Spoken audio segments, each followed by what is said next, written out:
Все не так, как надо, и я на гору.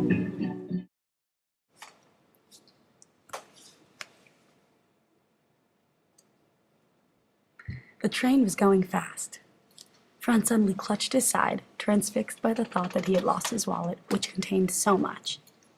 The solid little ticket, and a stranger's visiting card with a precious address, and an inviolate month of human life in Reichsmarks. The wallet was there, all right, firm and warm. The old ladies began to stir and rustle, unwrapping sandwiches.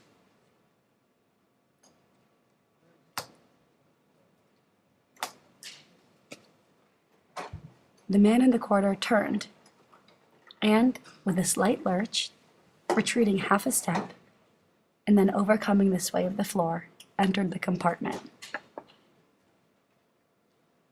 Most of the nose had gone or had never grown. To what remained of its bridge, the pale parchment-like skin adhered with a sickening tightness.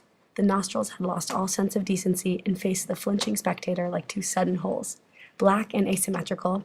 The cheeks and forehead showed a geographical range of shades, yellowish, pinkish, and very glossy. Had he inherited that mask? And, if not, what illness, what explosion, what acid had disfigured him?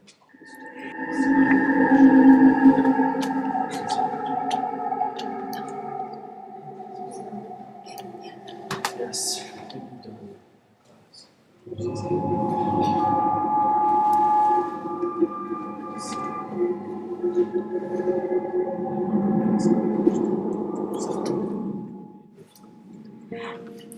Acid! Ah! He had practically no lips. The absence of eyelashes lent his blue eyes a startled expression. And yet, the man was smartly dressed, well-groomed and well-built. He wore a double-breasted suit under his heavy overcoat. His hair was as sleek as a wig.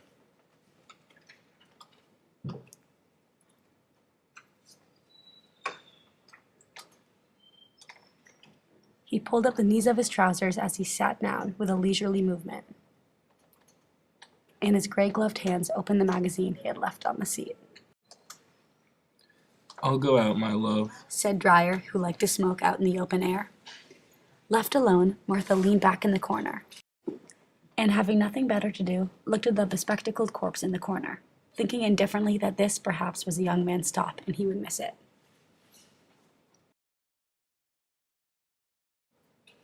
Dreyer strode along the platform, drummed with 5 fingers on the window pane as he passed, but his wife did not smile again. With a puff of smoke, he moved on. Not very gracefully, Dreyer hopped onto a passing step and could not open the door immediately. Chuckling and panting, he saw in the next to last corridor a big fellow in a black overcoat who was pulling a window shut, who moved to let him by. Glancing at him as he passed, Dreyer saw the grinning face of a grown man with the nose of a baby monkey. "Curious. Thought Dreyer. Ought to get such a dummy to display something funny." In the next car, he found his compartment. Martha was apparently asleep. He opened the paper and then noticed that her eyes were fixed upon him. "Crazy idiot," she said calmly. Franz had returned to the compartment, and he suddenly clutched convulsively at his side. Another hour passed, and in the murky gloom there appeared distant clusters of light, diamond-like conflagrations. Soon, Dreyer stood up. Franz, with a chill of excitement in all his frame, stood up too. The ritual of arrival had begun. Dreyer pulled down his bags, and Franz, standing on tiptoe, pulled out his suitcase too.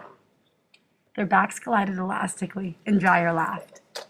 Franz started putting on his raincoat, failed to find the armhole at the first poke, and went out in the corridor with his reluctant suitcase. Сон мне, желтые огни, и хриплю во сне я. По времени,